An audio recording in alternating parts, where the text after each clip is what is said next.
Kahit sabihin mo pa sa sarili mo na pabayaan ko na lang siya kung saan siya magiging mas masaya, masasaktan ka pa rin.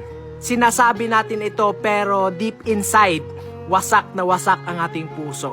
Hindi pa din natin maiwasang masaktan kasi in the first place, nagkaroon na siya ng parte sa puso mo. We can't even deny the fact na talagang masasaktan. Yun bang sinabi mo lang yun para magparaya? Mahal mo nga siya pero walang silbi kasi hindi ka na niya mahal at hindi na niya kayang ipaglaban na kung anong meron sa inyong dalawa. Alam kong naranasan nyo na ito. Ito yung pinaparaya natin ng isang tao kahit labag sa kalooban natin. Kasi kapag hindi mo siya pinapalaya, ikaw din naman ang masasaktan. Palayain na lang para makalaya din tayo sa sakit. Yun bang pinapalaya mo ang isang tao, hindi dahil sa hindi mo siya mahal. Pinalaya kita dahil yun ang gusto mo. Mahal kita at pinapalaya na kita.